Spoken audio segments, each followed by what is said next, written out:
Good evening. Let's begin gently with something familiar. Mary, Mary, quite contrary. How does your garden grow? Soft words, rhythmic, gentle. The kind of rhyme you might have heard before bedtime, maybe long ago. A little melody from the past tucked into memory like a blanket. But as you settle in, as the pillow cradles your head and the world begins to drift, let's look a little closer, because behind those quiet words is something strange. A garden with silver bells, cockle shells, and pretty maids all in a row. Odd, isn't it? Not carrots or roses or daisies, but bells, shells, maids. That's the thing about old rhymes. Sometimes they're not just playful poems. Sometimes they're puzzles, left behind by people who couldn't speak freely. Whispers from centuries ago, woven into lullabies. So tonight, while you drift peacefully into sleep, we'll walk through this curious little garden. Very slowly, very softly, and we'll see what grows there. Not just flowers, but history, secrets, maybe even shadows. But don't worry, you're safe now, and this rhyme can't hurt you anymore. So close your eyes, and let's begin. Before we return to Mary and her curious little garden, let's take a quiet detour, just long enough to understand the kind of world that shaped her rhyme. A world where a simple sentence could be dangerous, and where saying the wrong thing to the wrong person could mean punishment, exile, or death. In the days when monarchs ruled not only with crowns but with gallows, when courts were filled with spies and ears always seemed to be listening, speaking too freely was not only reckless, it was sometimes fatal. And yet, people still had stories to tell, secrets to pass down, warnings to whisper. They just had to find other ways. One of the most surprising ways they did this was through nursery rhymes. These weren't always playful poems for children, not in the beginning. They were carefully crafted little songs, easy to remember, easy to repeat, with meanings tucked neatly beneath their cheerful rhythms. They looked harmless, innocent, safe, but they weren't. They were a kind of camouflage, a soft-spoken rebellion. Rhymes became a way to remember what couldn't be written down, a way to pass on hidden truths when the truth itself had become too heavy to carry in plain sight. If someone wanted to speak out against a cruel monarch, a failed war, or a public execution, they couldn't very well shout it from a rooftop, but they could slip it into verse, into rhythm, into melody, because no one paid too much attention to something that sounded like a child's chant. And so, under the surface of sing-song lines, real events took root. Murders were hidden in metaphors, executions in gardening metaphors, political betrayal in the form of animal stories or fairy tale settings. If you knew what to listen for, you could hear the sorrow, the protest, the fear. It's easy to think of folklore as something light and lovely, but so often it carried weight. Emotional weight, historical weight. These verses were memory devices, coded maps, and sometimes acts of resistance. You see, in a time when books were rare and literacy was limited, oral tradition was everything. Rhymes were designed to survive across generations, across class lines. Even if the true meaning faded with time, the rhyme itself would endure, like a bottle tossed into the ocean, carrying a message across centuries. This is why we must be careful with how we listen to old rhymes. They were never just about sheep or mice or teapots. Many of them weren't about children at all. They were written for grown-ups in dangerous times. And the real message? It lived just below the surface, in symbols, in repetition, in the strange things that don't quite make sense until you start asking why. So when we hear about silver bells and cockle shells and a garden that grows under the hand of someone quite contrary, we have to pause, not because it's pretty, but because it's suspicious. There's something about it that feels off, even if we can't name it at first. And maybe that's the point. Maybe it was always meant to be just vague enough to escape punishment, but just specific enough that those who knew would know. These weren't harmless rhymes. They were weapons, not made of steel, but of syllables, not built for battlefields, but for fireside whispers, for tavern corners, for quiet lullabies that told the truth softly enough to survive. Nursery rhymes were never simply stories. They were shields. They were warnings. They were history hidden in plain sight. So as you lie there now, wrapped in the comfort of your present-day bed, just imagine, centuries ago, someone may have whispered a rhyme into the ear of a child, not just to soothe them, but to protect them, to remind them, to pass on something the world was trying very hard to forget. And now, all these years later, that rhyme has made its way to you. Now, as we return to our tale, let us step softly into the shadows of history, where we find a young queen standing at the crossroads of fate. Her name was Mary, not yet bloody, not yet legend, just Mary. Mary Stuart, Queen of Scots by birth, Queen of France by marriage, and Catholic in a kingdom turning swiftly Protestant. Raised not in the harsh winds of the Scottish Highlands, but in the golden salons of France. Her early life was all silk and candlelight, French tutors, polished manners, music in the halls. She laughed in a different language, dreamed in a different world. And then, that world disappeared. She returned to Scotland not as a girl, but as a queen, widowed, foreign, and already watched. What waited for her was not a warm welcome, but suspicion. Her throne may have been carved from tradition, but it rested on fractured soil. To her subjects, she was elegant, but foreign, noble, but Roman Catholic, regal, but dangerously young.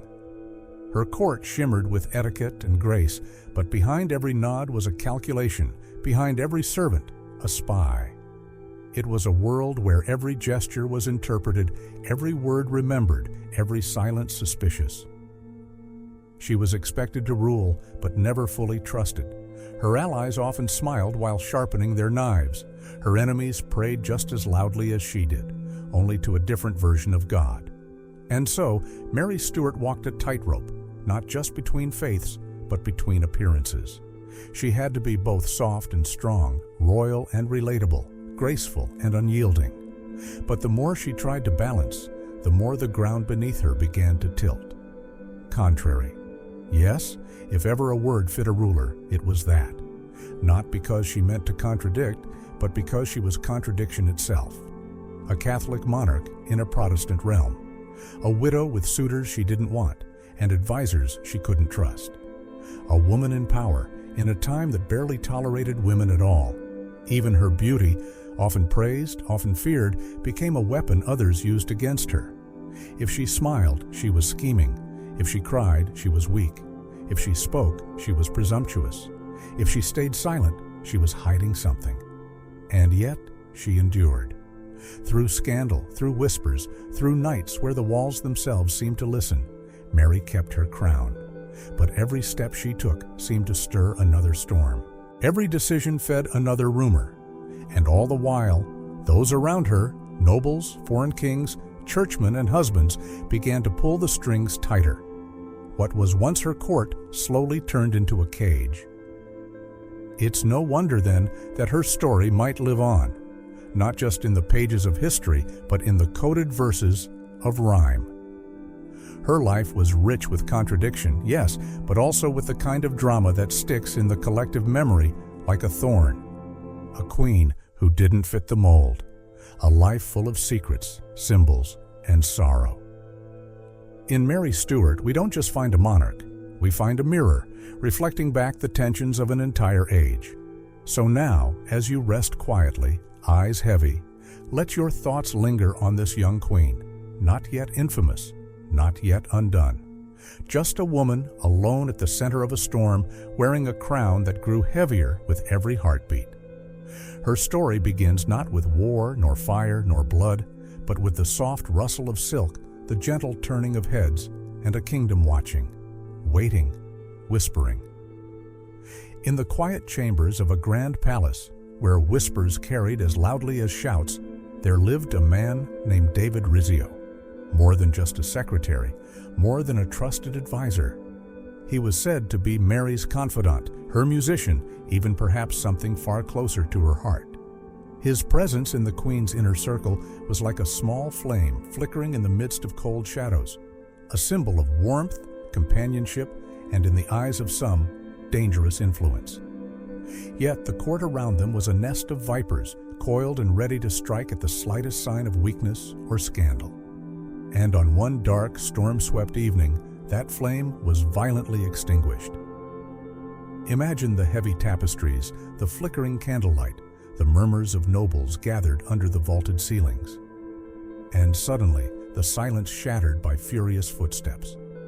Rizzio was dragged from the queen's very table, his cries echoing against stone walls as he was pulled into a secret chamber. What followed was a brutal act of betrayal and blood, stabbed over 50 times in a frenzy of violence that could only be born from deep hatred and fear. It was not just a murder, it was a message, a savage reminder of the deadly stakes at play in Mary's court. Those who wielded power were ready to spill blood to protect their claims, their secrets, their ambitions. And the conspirators? They were no mere commoners or distant enemies. These were noblemen, men who walked beside the queen in grand halls, who bowed before her crown by day and plotted by night. Some say even her own husband, Lord Darnley, was tangled in the conspiracy. Jealousy, politics, and fear blending into a toxic brew that spilled into violence. This was no ordinary murder. It was a court scandal that shattered trust, sowed suspicion, and left Mary exposed to the dangerous currents swirling beneath her reign. The killing of David Rizzio wasn't just a crime of passion or jealousy. It was a turning point. It revealed the fragile nature of Mary's power, how close she stood to losing everything. It was a reminder that her throne was perched on unstable ground, balanced precariously between loyalty and treachery, love and hatred. The walls that were meant to protect her had eyes and ears for enemies, the very people sworn to defend her poised to betray. As you breathe slowly now, imagine the weight of that night, the flickering candle snuffed out in a frenzy, the cold steel glinting in the dark, the queen left clutching the echoes of screams and silence. In this moment, Mary's world grew colder, her garden darker. Trust was a fragile flower wilting in the harsh winds of power and ambition. Let that heaviness settle softly around you as we quietly move deeper into the story of a queen caught between love, betrayal, and survival. Now, let your mind drift gently toward another shadowed corner of Mary's turbulent reign, a man named Henry Stuart, better known as Lord Darnley. He was more than just her second husband. He was the father of her only son, the hope for a lasting legacy amid the chaos.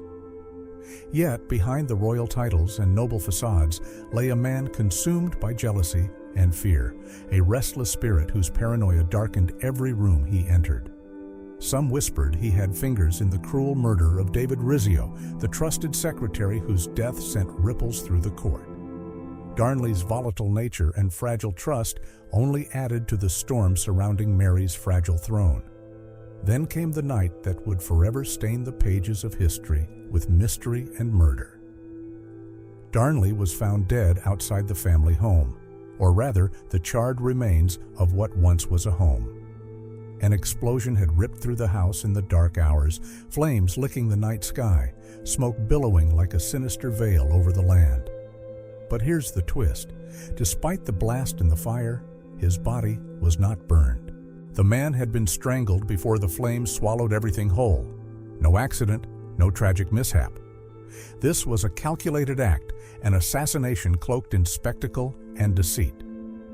Imagine the scene, the smoke still drifting, the echoes of the explosion fading, while underneath the surface, a darker truth remained hidden. A murder carefully disguised as disaster. The killers wanted it to look like chaos, but the order behind the violence was chillingly clear. The man who had been a prince consort was silenced not by the fire, but by a hand that strangled his breath away, leaving a signature of betrayal that lingered in the air. And here, perhaps, we glimpse the first seeds of a deeper symbolism, those cockle shells mentioned in the rhyme. What if they represented more than mere garden imagery? What if, in this tangled web of jealousy and power, they were cryptic symbols of betrayal, of cuckoldry whispered behind closed doors? A delicate shell-like metaphor for broken trust and stained honor echoing through the corridors of time. The imagery may seem innocent at first, but beneath the surface lies a sharp sting of treachery. As your breath slows and the room grows quiet, picture the cold night air around the shattered home, the ghostly whispers of secrets no one dared speak aloud, and a queen left to grapple with the death of her husband, a death wrapped in fire's illusion and betrayal's cold grip. The story of Lord Darnley's end is not just a chapter in history, but a dark note in the melody of power and peril that marked Mary's reign. Let these quiet reflections lull you deeper into the shadows of a time when love, jealousy, and death were inseparable companions in the palace halls. In the days that followed the shattering death of Lord Darnley, the atmosphere at court was thick with uncertainty and fear. Into this tense and fragile world stepped James Hepburn, the Earl of Bothwell, a figure who would soon cast a long and ominous shadow over Mary's reign. Bothwell arrived bearing the appearance of a hero, the man who had come to rescue Mary from the turmoil surrounding her. But beneath this surface of gallantry lay a far more sinister story, whispered in dark corners and carried on the winds of rumor. Many believed that what Bothwell offered was not salvation, but captivity, a violent and coercive marriage born not of love, but of cold political calculation and brute force. It is said that Bothwell abducted Mary, dragging her away from the safety of her court and forcing her into a union that shocked nobles and commoners alike. This was not a tale of romantic devotion, but a stark demonstration of power, where the queen herself became a pawn in the ruthless game of thrones. This forced marriage was designed to secure Bothwell's influence and tighten his grip on the crown, but it came at a terrible cost. The alliance shattered any remaining trust Mary held among her supporters, rallying her enemies with renewed vigor and painting her not as a sovereign, but as a captive queen, manipulated and diminished. From that moment, Mary's fate shifted dramatically. The strength she once wielded so gracefully began to wane, and the throne she sat upon became a fragile seat of exile and confinement. The queen, who had once ruled with dignity, was now caught in a downward spiral, her life marked by betrayal and loss. Bothwell's rise did not bring triumph. It sparked a chain reaction that would lead to her imprisonment, exile, and eventual downfall. Amid this tragedy, the nursery rhyme's line, "Pretty maids all in a row," takes on a haunting resonance. These aren't just pretty images of courtly ladies and attendants. Instead, they may represent the women who served Mary, loyal companions, silent witnesses to her suffering, or even victims caught in the deadly intrigues swirling around the queen. They stand lined up, like shadows cast by flickering candlelight, a somber procession echoing the loss and sacrifice hidden beneath the rhyme's playful tone. As you imagine the cold stone corridors and vast empty halls of the palace, feel the heavy silence that settled after Bothwell's arrival, a silence filled with fear, whispers, and the slow erosion of a queen's power. The weight of the crown grew heavier with every passing day, tangled in the thorns of betrayal and despair. Bothwell's marriage to Mary was no fairy tale rescue, but a dark chapter that shaped the course of history and left an indelible mark on the rhyme that conceals her story. Now, as your breath deepens and your body relaxes, let these shadows of love, twisted into control, and power used as leverage, settle gently around you. This is a tale of a queen ensnared in the merciless tides of fate, a story whispered quietly through time, waiting patiently beneath the surface of a simple nursery rhyme. Picture now a garden unlike any you've known, a place not blooming with roses or fragrant herbs, but shaded by cold stone walls and iron bars, a garden grown wild with secrets and shadows. After years marked by betrayal and tragedy, Mary, Queen of Scots, found herself forced to flee her homeland. Seeking refuge and safety, she crossed into England, trusting that her cousin, Queen Elizabeth, would offer protection. But sanctuary did not await her. Instead, Mary was taken prisoner, confined within palaces turned prisons, where for 19 long years her freedom was stripped away, leaving only solitude and uncertainty. Imagine those 19 years, each day quietly folding into the next, the steady drip of time echoing in empty chambers. Her once vibrant court replaced by silence, her grand titles reduced to whispers behind heavy doors. In this garden of captivity, no flowers blossomed. Instead, it was the breeding ground for conspiracies and plots, vines of suspicion curling through the corridors, twisting and turning in the shadows. Allies turned to spies, whispers became weapons, and every visitor brought news that might hasten her doom. The very air seemed thick with tension, every breath weighted by the knowledge that freedom was fading like a distant dream. This garden fed on betrayals, political, religious, and personal. Mary's Catholic faith made her a beacon for those who sought to challenge Elizabeth's Protestant reign, and thus she became a living symbol of rebellion, a figurehead for dangerous plots. The plotters' schemes grew like poisonous weeds, threatening to choke out peace and order. Within these walls, Mary was both queen and captive, the center of a silent storm that raged beyond her grasp. Her imprisonment was not just physical, but psychological, a slow wilting beneath the watchful eyes of those who saw her as a threat to their power. And as the seasons turned, this dark garden reached its grim harvest. Accused of involvement in plots to overthrow Elizabeth, Mary was condemned. The very place she had sought for refuge became the site of her final judgment. The executioner's block replaced the throne, and the life of a queen was extinguished with a single stroke. It was a death that echoed far beyond the walls of her prison, a poignant reminder of the perilous dance of politics and religion in a fractured kingdom. So when you hear the words of the rhyme about a garden that seems so innocent, remember this shadowed place where Mary's life withered and died. This garden was not of blooming flowers, but of fear, betrayal, and fatal secrets. It stands as a quiet testament to the fragility of power and the price paid by those caught in its ruthless grasp. As your body grows heavy and your breath slows, let the image of this garden rest softly in your mind, an eerie yet peaceful place where history's darker truths lie buried beneath the gentle surface of a simple rhyme. Drift now into deep sleep, carried gently by the quiet weight of stories long past but never forgotten. As your body grows heavier and your mind drifts gently toward rest, allow me to guide you to another corner of history, where a different Mary's story unfolds, a story as dark and complex as the one you've just heard, yet painted with very different shades.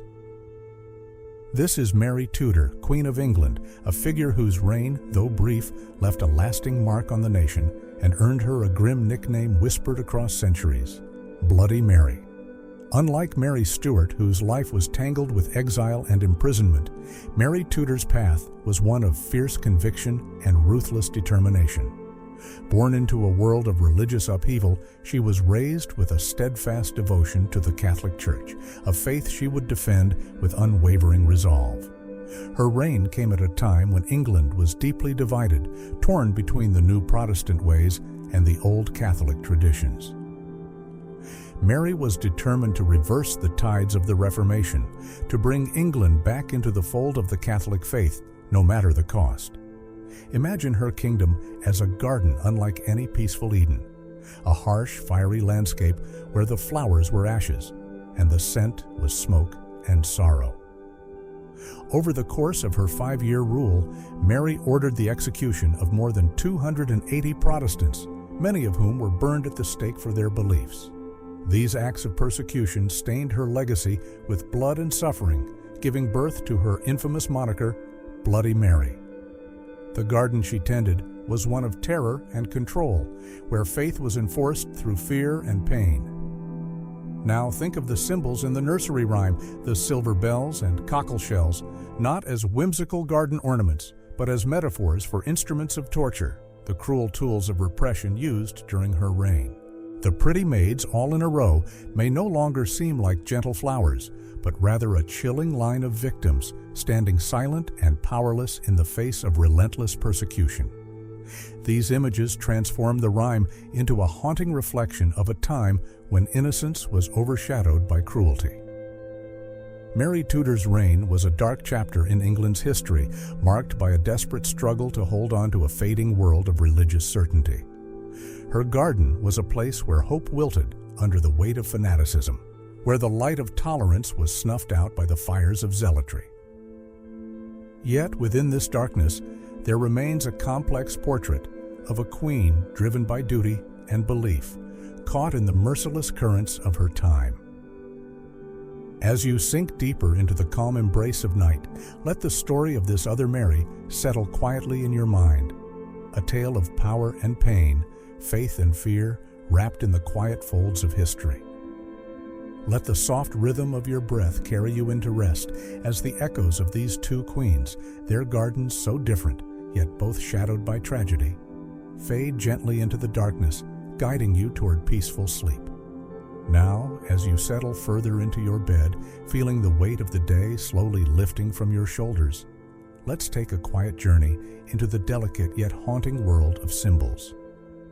Those curious little images and phrases that seem so simple on the surface, but carry far deeper meanings beneath. The nursery rhyme. Mary, Mary, quite contrary is a perfect example of this kind of storytelling, where every word seems chosen with care, every image carefully layered with secrets. First, consider the phrase, silver bells.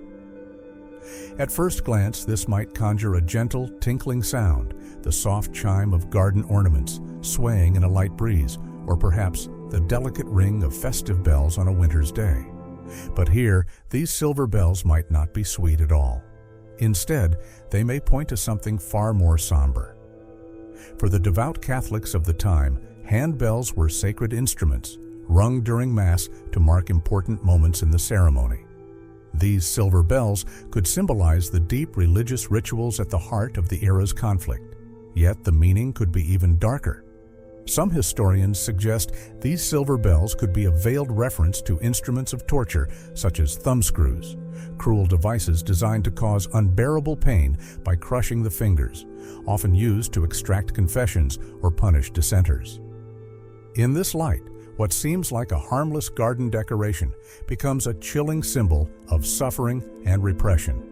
It is this double meaning that transforms a simple rhyme into a coded message, whispered in shadows, speaking to those who lived through fear and violence. Next, the cockle shells, a curious choice of imagery that seems gentle and natural. The cockle shell has long been a symbol of pilgrimage, particularly linked to the Camino de Santiago, a sacred journey made by countless travelers seeking spiritual renewal. This association hints at religious devotion and the quest for redemption. Yet the cockle shell also carries other, less benign connotations.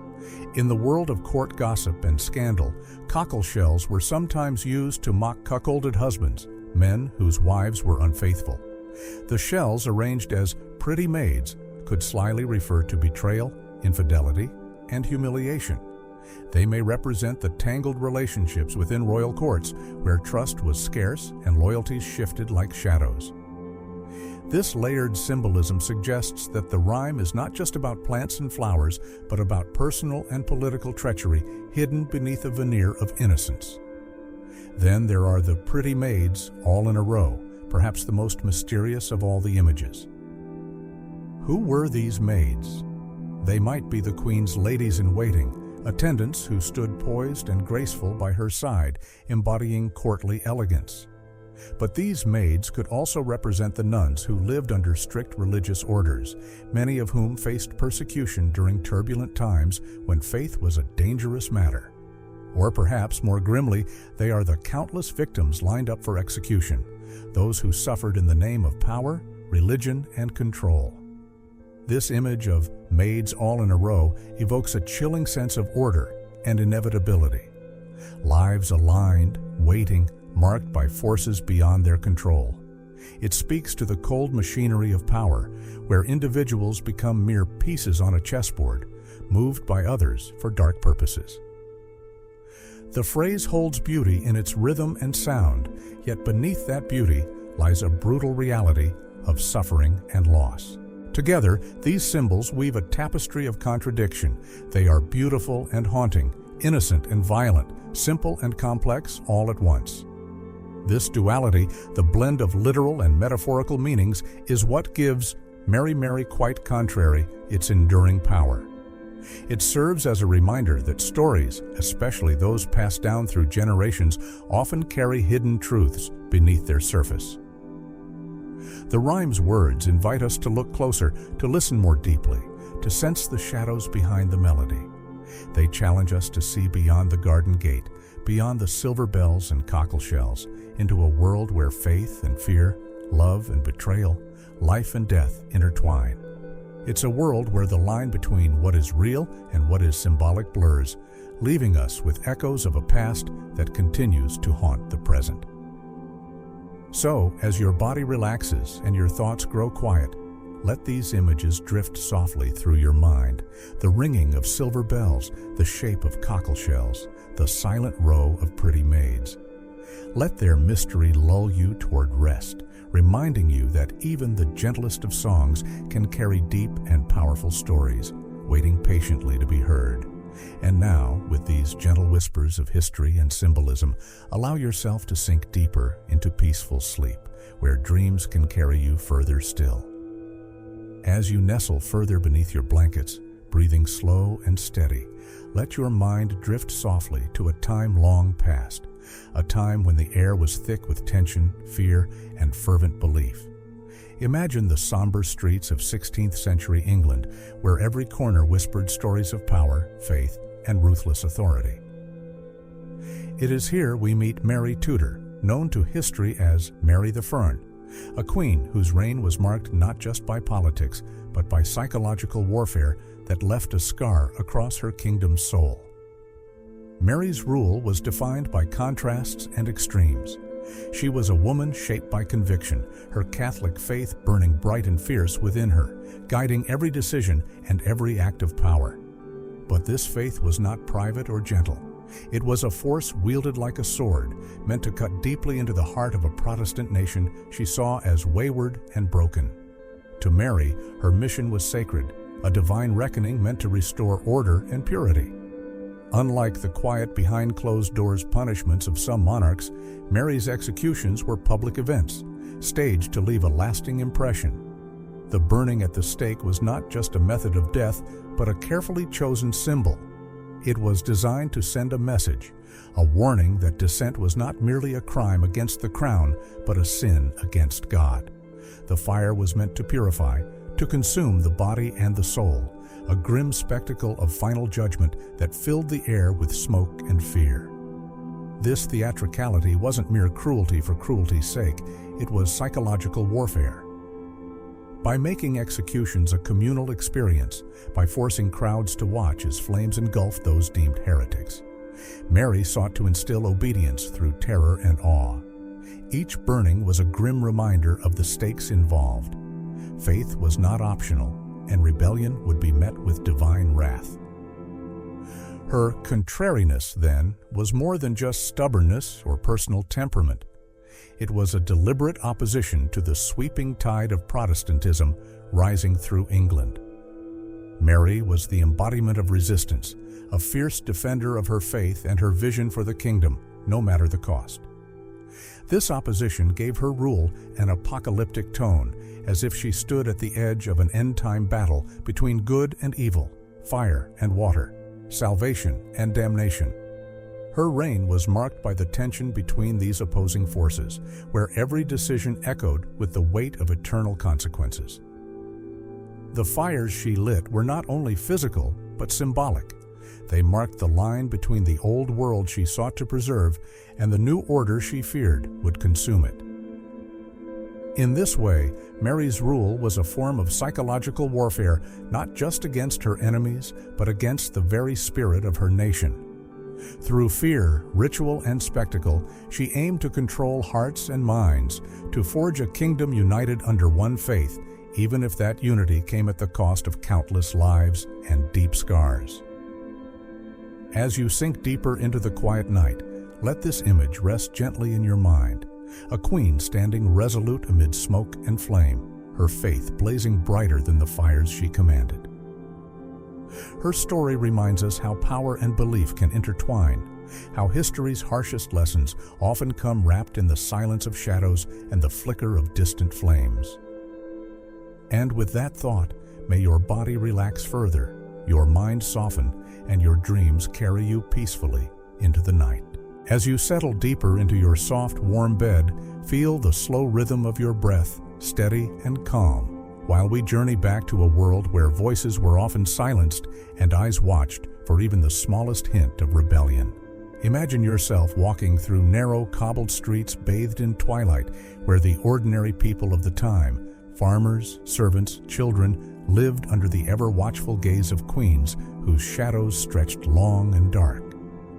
In that world, there was no Twitter to spread news in seconds, no newspapers filled with headlines or secret whispers of the powerful leaked on social media. Instead, people carried their stories in their memories and sang them softly in their homes and streets. Songs and rhymes became a lifeline, a quiet rebellion wrapped in melody, a way to preserve truth while avoiding the brutal eyes of the crown. Nursery rhymes like "Mary, Mary, quite contrary" were more than innocent verses for children to learn. They were crafted carefully and passed down with cautious care, like secret letters encoded in rhythm and rhyme. Each line, each word could carry hidden meanings, symbols and messages that only those living through those times could truly understand. Picture these rhymes as fragile vessels, carrying the weight of public fear and sorrow, disguised in playful language. They were safe, because who could accuse a child's song of treason? The authorities might have dismissed them as harmless nonsense about gardens and bells, but beneath that surface lay whispers of defiance, fear, and memory.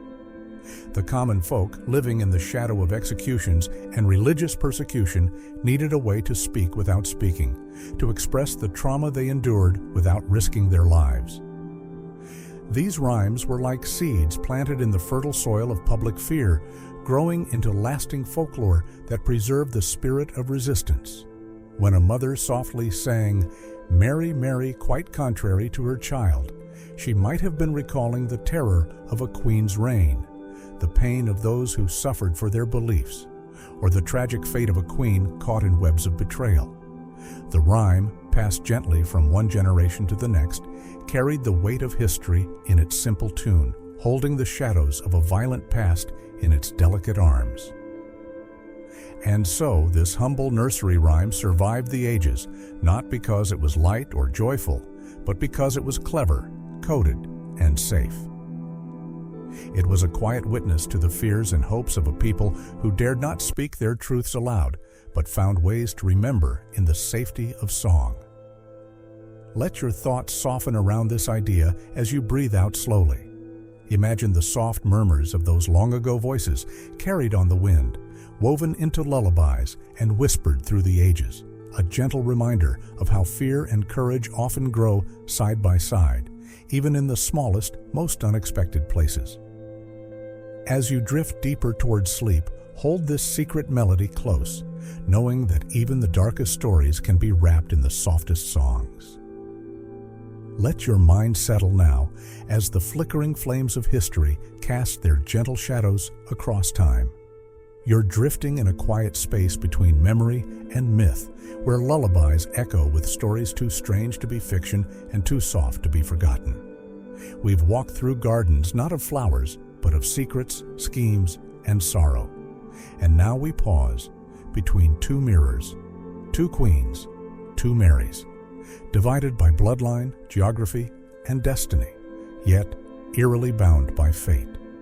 The rhyme, "Mary, Mary, quite contrary," doesn't seem to point to just one of them, does it? Instead, it seems to hold both in its delicate grip, as if the verse itself was never meant to choose a single target, but to echo the shared pain and paradox of both women who bore that name. It is strange, isn't it? How history can fold in on itself, how patterns repeat, not just in politics or war, but in people. Mary Queen of Scots and Mary Tudor were not simply women caught in storms. They were the storms, yet neither one seemed to control the weather around them. Instead, they were tossed about by the winds of religion, lineage, expectation, and betrayal. Both were born into Catholicism and raised in its traditions, one in the grandeur of French courts, the other in the rigid halls of English royalty. Yet each would rule over a nation shaped increasingly by Protestant fire. In both cases, their very identities became a point of national anxiety. To be Catholic was not just to hold a different belief. It was to be feared, distrusted, and in some cases, marked for death. And so, each Mary became a symbol, not just of religion, but of rebellion and instability. They didn't merely reign, they haunted. Mary, Queen of Scots, draped in grace and diplomacy, would still be suspected of plots. Mary Tudor, fierce in her convictions, would burn to purify what she believed had been corrupted. One was elegant and romanticized, the other grim and demonized, yet both were condemned in their own ways. Is it not haunting how both women lived under a kind of mirrored pressure? Each one was both monarch and captive. Mary, Queen of Scots, imprisoned by her cousin Elizabeth, spent nearly 2 decades in limbo. Not executed, not free, her presence a threat too dangerous to ignore, yet too complex to erase. Mary Tudor, though wielding the crown, was trapped in a different kind of cell, surrounded by political enemies, abandoned by her people's affection, and tormented by the inability to produce an heir. And in their deaths, both Marys became legends, but not the kind one celebrates. They became cautionary tales, ghosts that rattled the doors of history classrooms and quiet libraries. One beheaded after a trial many deemed a sham, her life's final moments steeped in grace and drama. The other slowly fading under the weight of national discontent, her legacy bound to fire and fear. The rhyme then does something subtle, almost eerie. It doesn't take sides. It doesn't declare Mary Queen of Scots the victim or Mary Tudor the villain. It doesn't tell us who the pretty maids were or what the cockle shells should mean. Instead, it places all its images, bells, shells, maids, and gardens, into a cryptic bouquet and lets time water them. We might even wonder, was the rhyme intentionally this ambiguous? Or did it grow, over time, into a double-edged verse, one sharp enough to reflect both fates? Perhaps the people who sang it didn't know which Mary they were mocking or mourning. Or maybe that was the point, to obscure the truth just enough to survive. Because one thing both Marys had in common was how easily blame found them. In every uprising, every death, every religious flare-up, someone whispered their names. Even centuries later, their legacies remain tangled in accusations. Did Mary Queen of Scots truly conspire to kill Elizabeth? Did Mary Tudor have to burn so many? History answers only with more questions, and the rhyme, short as it is, seems content to ask without ever solving. Now, in the quiet comfort of your room, you can reflect on this odd symmetry. 2 women, 2 crowns, 2 paths soaked in blood and sorrow, and one nursery rhyme that managed to bottle it all, not with judgment, but with rhythm, as if poetry could preserve pain without needing to resolve it. It is easy to forget how young both Marys once were, how hopeful, how carefully groomed for greatness. The world expected them to rule with divine right, but gave them kingdoms wrapped in thorns. They didn't fall from grace. They were pushed, pulled, and undone by forces far beyond their choosing. And perhaps that is what the rhyme truly remembers, not just the scandal or the violence, but the tragedy of 2 lives lived under unbearable weight. The rhyme, in its peculiar elegance, immortalizes the contradiction of being female and royal in an age that revered crowns but crushed queens. So, as you rest now, drifting slowly toward dreams, imagine those mirrors again, standing in a dark hallway of history. On one side, a queen of beauty and betrayal, draped in velvet, framed by betrayal. On the other, a queen of fire and faith, clenched in prayer, crowned by smoke. And in the middle, echoing between them like a wind through time, the soft, almost teasing chant of a children's verse. At some point in history, violence and lullabies found each other, and rather than clash, they quietly shook hands. It's easy to forget this when we hear a child giggling their way through a nursery rhyme, or when we hum it absent-mindedly while folding laundry. Mary, Mary, quite contrary, we sing, never stopping to wonder what that means. We let the melody do the work of memory. We let it soften edges, blur meaning, and turn something once sharp into something we think is safe. But the truth is, many of the nursery rhymes that now echo through nurseries were not born from innocence. They were born from fear, from fire, from public executions, locked towers, church bells tolling as the condemned were marched to their deaths. And still, we pass them on, like family heirlooms. There's a peculiar comfort in that, isn't there? The way these rhymes have endured for hundreds of years. Not because they were joyful, but because they were memorable. Rhyme was a survival mechanism. Repetition made history portable. And by putting horror to music, the people ensured their stories wouldn't be lost, even if their names were. The verses disguised rebellion, critique, trauma, and mourning under the cover of children's song. That's the genius and the tragedy. These weren't just lullabies. They were coded warnings. They were whispered satire. They were emotional archives. What's unsettling is not just the contrast between sound and meaning. It's the idea that we may have been reciting these things for so long, we've stopped questioning them. Like ruins built over older ruins, our interpretations are layered. Most people today associate the rhyme, Mary, Mary, quite contrary, with a whimsical garden, perhaps picturing a child skipping through rows of daisies. But there was a time not too long ago in the grand sweep of history when that garden looked very different. It wasn't petals that bloomed, it was fear, it was politics, it was gallows. That garden may have been metaphorical soil for death sentences and religious wars. And those pretty maids all in a row? They might not be friends, they might be victims. There's something haunting in that. How easily we teach these lines to children. Not because we intend harm, but because the darkness has been masked by time. The melody makes it palatable, like sugar stirred into bitter tea. But on some level, the rhyme endures because it's still doing its job. It's still remembering. These nursery songs carry cultural echoes. They remember what we try to forget. They preserve stories that couldn't be written plainly. In an age without free speech, oral tradition had to be clever.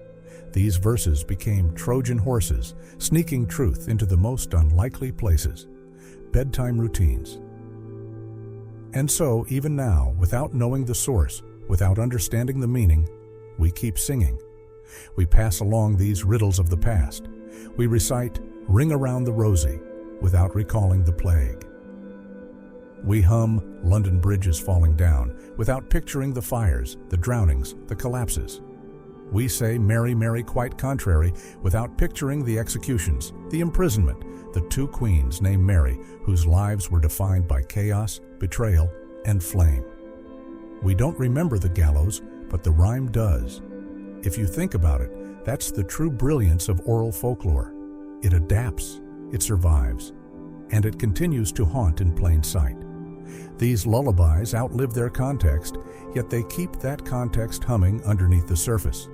They float above the cradle and linger long after the child is grown. In a way, the rhyme is not meant for the children at all. It's for the adults. It's a quiet inheritance, a torch passed in the dark. We have to ask ourselves, what does it mean to comfort children with words that were born of violence? Is it strange, or is it deeply human? Perhaps we've always understood on some instinctive level that darkness doesn't vanish. It transforms. And part of parenting, part of culture itself, is teaching how to live with shadows, how to sing through them. Nursery rhymes, then, are our oldest form of processing trauma through play, of making the unbearable bearable, not by denying it, but by giving it rhythm. And that is why this rhyme has lasted. It's not just catchy, it's not just quaint, it's necessary, because even though the world has changed, the impulse to remember, to protect truth through cleverness, has not. The rhyme has seen regimes rise and fall. It has passed through plague, reformation, revolution, industrialization and the digital age. Yet it remains stubbornly soft on the surface and quietly sharp underneath. So tonight, as you drift off with these words still echoing faintly in your thoughts, consider what you're really hearing. A rhyme, yes, but also a story. A wound, a secret that managed to slip past centuries of censors and still reach your ears. Not with force, not with banners, but with flowers and bells and pretty maids, all in a row. Sleep well, and remember, history doesn't always come in textbooks. Sometimes it comes in lullabies. As we reach the quiet edge of this rhyme's history, another possibility begins to unfold, softer than the clang of executions, quieter than the pages of history books. Maybe the figure of Mary in this lullaby is not meant to point to a single monarch at all. Maybe she is not one face, not one scandal, not one moment in time. Maybe she is a shadow stitched together from many, a patchwork of griefs and crowns and betrayals that no one ruler could carry alone. And maybe that's why the rhyme has lasted so long, because it doesn't name one truth, but many. Think of it this way: over centuries, stories don't just pass from one person to another. They accumulate, they evolve, absorb, blend. Histories overlap until lines blur and legends form. That's what makes oral tradition so unique. It doesn't always seek clarity. It seeks resonance. It remembers what feels emotionally true, even if the details are obscured. So, Mary Mary may very well be a cultural composite, not a person, but a symbol, a prism through which generations have processed the uneasy truth of what power does to women, and what is done to them in return. Throughout the violent tapestry of European monarchies, especially in Tudor and Stuart eras, powerful women were treated with both awe and suspicion. They were crowned, but never fully trusted. They were worshipped in public and undermined in private. Their rule was often framed as unnatural, their choices picked apart with a scrutiny no male ruler faced. They walked palaces like they were tightropes, with every word, every lover, every miscarriage turned into political theater. These were not just queens, they were cautionary tales in the making. So perhaps the contrary nature of Mary isn't about moodiness or rebellion. Perhaps it reflects the double binds they were all placed in. Speak too much, you're hysterical. Remain silent, you're hiding something. Take a lover, you're impure. Rule alone, you're cold. Every choice becomes a contradiction. And in that contradiction, the rhyme finds its haunting refrain. Not just Mary, Mary, quite contrary, but woman, woman, quite impossible. Now consider the rest of the rhyme again. How does your garden grow? A question that seems innocent, but when asked in this light, takes on a tragic tone. What grows in the wake of a woman's ambition? What flowers bloom when her power is feared? Is it life? Or is it sorrow? The rhyme doesn't answer, it just lists what fills the garden: bells, shells, maids. Symbols that, as we've seen, could represent ritual, betrayal, or death. This is not a garden of peace, it's a memorial, a poetic graveyard. And so Mary may be every woman who dared to lead in an age of swords and sermons. She may be every queen whose womb was watched more closely than her policies. Every noblewoman whose alliances were sealed in marriage, not choice. Every lady-in-waiting who knew too much. Every mother who lost a child to politics. Every girl taught to smile through fear. In this way, the rhyme becomes a vessel, a way of carrying forward their pain without saying their names aloud. A coded eulogy that slips past time's censors. It's not just about monarchy either. The pattern stretches far beyond the castle gates. Even today, powerful women are labeled difficult for the same qualities that earn men praise. Even now, their legacies are scrutinized with a sharper blade. The rhyme continues not just because it's catchy, but because the injustice it hints at has never truly disappeared. Its melody is old, but its message remains alarmingly current. That's the unsettling beauty of folklore. It echoes, even when we think we've outgrown its source. As you lie here, letting your breath slow and your eyes grow heavier, consider the power of such a rhyme, not just in its words, but in what it carries quietly beneath them. This is not just the story of Mary Queen of Scots, nor is it solely about Mary Tudor. It's about the long, uneasy history of women who held power and paid dearly for it. Women whose choices were never simple, whose fates were sealed not by failure, but by fear, the fear they inspired in others. And so, the final theory is not a solution, but a reflection. Mary may never be identified with certainty because she was never just one person. She was 1,000 faces blurred into one verse, a history too dangerous to write, too painful to forget, too enduring to silence. Tonight, as the rhyme lingers like a soft chant at the edge of sleep, you are not just hearing words. You are hearing echoes, warnings, elegies, a story told not in books or scrolls, but in song, the oldest, most enduring kind of memory we have. Sleep gently now. The rhyme has been spoken, its shadows acknowledged, and somewhere in the hush of your room, you carry forward its legacy, simply by remembering. Mary, Mary, quite contrary. You've heard it before, maybe as a child half aware, eyes heavy with sleep, maybe whispered in the background of memory. But now, with everything you've uncovered, it returns not as a song, but as a shadow. The words are unchanged, the rhythm just as soft. But the garden? Oh, the garden looks different now, doesn't it? It's no longer rows of daisies in some innocent dreamland. It's a tangle of stories, a field of ghosts, a place where silver bells don't ring, they echo, hollow, metallic, ceremonial, where cockle shells line the edge of truth like sharp reminders. And the pretty maids no longer giggle, they stand still in mourning or in warning, watching us from across time. And now, here you are, alone with the rhyme in the stillness of your own night. The lights are low, the day is done, but the question lingers like the last ember of a candle. What grows in your garden? Not just your real garden, but the one in your mind, the one that blooms with stories you never questioned, with lullabies you never examined, with rhymes passed down from lips that may not have known what they were passing at all. What else have we sung without seeing the scars stitched inside the melody? What lullabies do we offer children thinking we're lulling them toward sleep, when we're really cradling centuries of sorrow? What other verses do we hum while history hides beneath our breath, waiting to be noticed? In every culture, songs like these are tucked into childhood like soft blankets. But sometimes they're not safety, they're survival. A way to speak when speaking outright would get you killed. A way to weep without crying, a way to accuse without pointing. It's how the powerless preserved memory even when power tried to erase it. And maybe that's what's most haunting, not the rhyme itself, but how many more just like it lie waiting. Quiet, familiar, innocent on the surface, but thick with unspoken grief.